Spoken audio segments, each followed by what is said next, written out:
It's videos like this that really, really bother me. Like, I'm so triggered right now. This was posted by AJ+, and we're talking the Oppenheimer release in Japan. Obviously, this film was about the creation of the nuclear bomb, and when we dropped it on Japan during World War II. Alright, so I just finished watching Oppenheimer like thousands of other people, and there's something the movie didn't get into. Let me explain. You always know it's gonna be good when they have to say, let me explain. The movie doesn't outright challenge the decision to use the bombs against Japanese civilians. It's actually in line with the US refusal to confront crimes committed against Japan and the justification that the bombs were necessary to end the war. This is why I feel like I had to do this video, because there's gonna be way too many people that only watch this AJ+ video and get the completely wrong message from it without the full context of everything that was going on at that time. Okay, so I called up this historian, Naoko Wake, who's talked to dozens of survivors who can give us better context. It's a very limited one aspect of the history of the bomb. They don't want to. I mean, that is true. I'm not going to argue that the Oppenheimer film is a limited aspect of, well, anything. I mean, the movie's literally only talking about the making of the bomb, nothing else. About the accepted notion of World War II as a good war. We still depend on it, right? Under international law today, those two nuclear attacks are by definition war crimes. That's the best part. War crimes. Who else? I wonder who else was doing those. This is the Japanese Empire in 1942. As you can see, Japan is controlling a whole lot more land outside of the Japanese islands. And does anyone want to take a guess on what was happening in these other conquered places? War crimes. Like, the way they framed this video was as if Japan was just completely minding their own business, and the US just randomly decided to come over and test our new boom boom devices. It's really messed up because so much of the Western world does not realize just how horrific the Japanese Empire really was. There were literal German Nazis that were saving Chinese people from what Japan was doing because it was that bad. That's how you know you doing some messed up things, when the Germans at this time were like, yo. And guess what?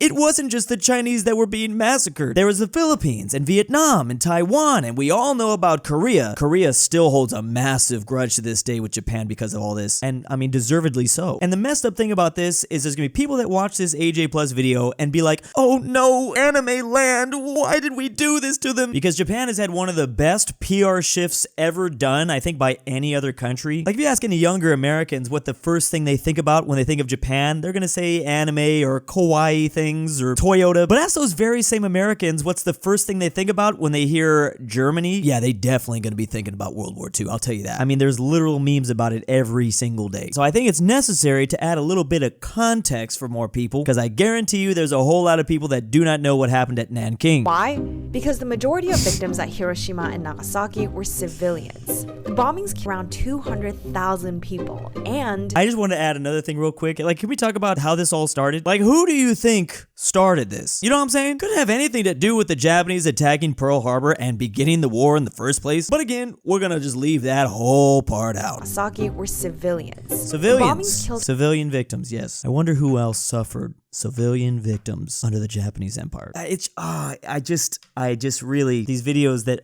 are they're so zoomed in on one topic and they frame it as if just one thing is happening. This is such a boomer image, but it is exactly this image. Like, this is the best way to describe it. Up until decades later, many of them decided not to have family at all. They didn't want to have children because they were afraid of deformity. Now, let's not forget, the US is literally the only country ever to use nuclear weapons in war. Yes. But another aspect this video is not going to cover at all. The US spent $2 billion between 1946 and 1951 to rebuild schools, factories, and other institutions that were destroyed during the war in Japan. And this is a whole separate thing from the Marshall Plan. Those were investments to only Europe, which is a big reason why Japan and the US are really close today. 8 years, not a single US president has apologized to the victims. So he's in Japan, in Hiroshima, and that's fine. Just as long as he doesn't apologize, it's absolutely fine. Who cares? I love this part. I love this part. Because again, do you know who else has not apologized for their war crimes? Japan. Japan marks 75th anniversary of war end with no apology, and that is still a massive reason why so many countries in Asia still hold a grudge to this day. I feel like the US has ever taken accountability for what they have done. No, the US government refused to recognize their existence, not to mention their suffering. They instead use survivors as guinea pigs. They use them as research subjects.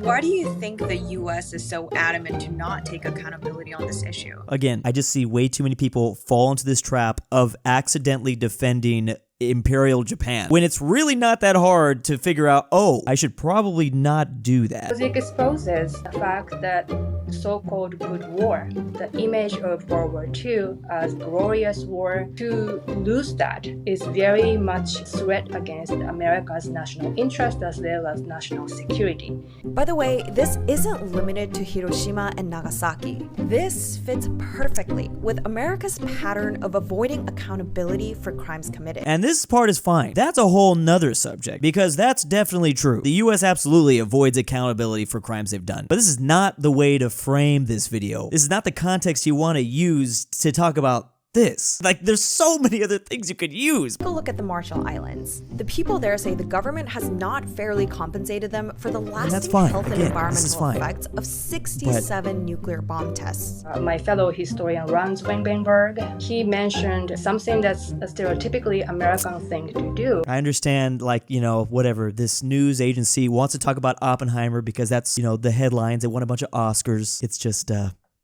unfortunate that bomb people and later on ask them how they feel. So yes, Oppenheimer is a historical film, but the threat posed by nuclear weapons is all too relevant.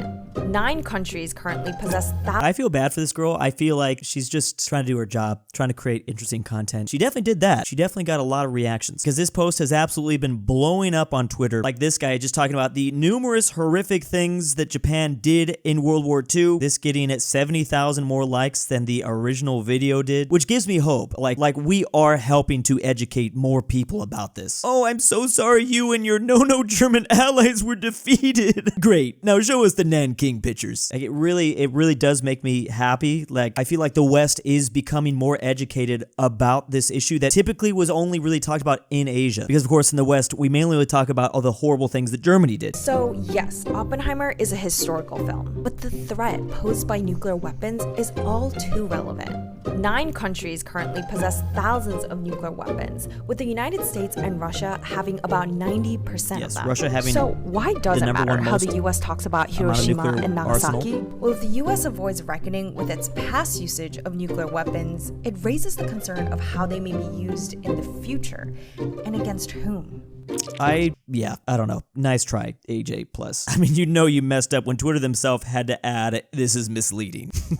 And again, I haven't even really jumped into the planned land invasion of Japan if we didn't use those devices. We literally made 1.5 million Purple Hearts because we thought and estimated that's how many American soldiers would be lost. We made so many Purple Hearts, we're actually still using those same Purple Hearts we produced during World War II today, like right now. So again, I just felt like I needed to add my own little context to the situation because honestly, the more we educate people about this, the better, really. Like there's just better ways to form your arguments, and not using Imperial Japan is one of them. And big thanks to my patrons this month. Drew, je suis ton père de retour avec le lait, regarde dehors. DOOCHBAGGINS, Amateur Archaeology, Carmel Saida, Tambre, Edward, Fredrik Tibblin, Henrik Hedlund, DaBeautiful-MEGAN-Underwood, JohnDenver, KirinoIsBestGirl, The Mexicans, 7 ZaneyBoi,